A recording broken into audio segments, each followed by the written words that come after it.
ఇప్పుడు మేము రెస్పెక్ట్ గురించి ఒక స్కిట్ తీయబోతున్నాం. అలాగే ఈరోజు మనం ఏ ఆట ఆడుకుందాము? కబడ్డీ. దాచుకున్న ఆట ఆడదాం. బాల్ ఆట ఆడదాం. సరే, మౌలి చెప్పినట్టే బాల్ ఆటనే ఆడుకుందాం. ఓకే. నీకు క్యాచ్ పట్టుకోవడం కూడా రాదా?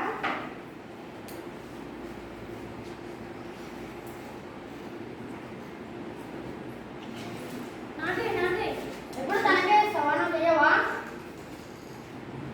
అందరికీ వేస్తాడు.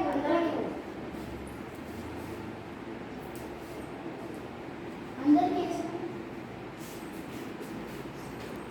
అయ్యో, ఎందుకు దాని పక్కన అలా పడేసావు బాల్ని? ఏ ఆ బాల్ని నాకు ఇయ్యి. అయ్యో, కొట్టేటట్టే ఉన్నాడే.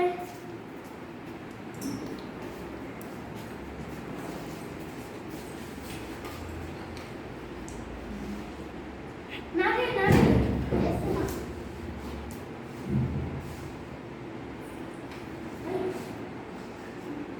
అయ్యో, ఆ అంకుల్ పక్కన పడితేనే ఎలా కోపడ్డాడు, కానీ ఆ అమ్మకి తగిలింది.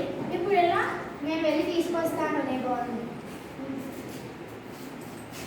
Good morning ma'am. Good morning my dear. Sorry ma'am, నేను కావాల్సని బాల్ని వేయలేము. మేము ఆడుతుంటే వచ్చి పడ్డది. మీకు తాకిందని మీకు కావాల్సని వేయలేదు. నాకేం తాకలేదు. నువ్వు కావాలని వేయలేదు కదా, ఆడుకుంటేనే పడ్డాను కదా. Very good shot. Thank you ma'am, I'm very very sorry. ఇంకొకసారి మీకు వేయకు. It's okay beta.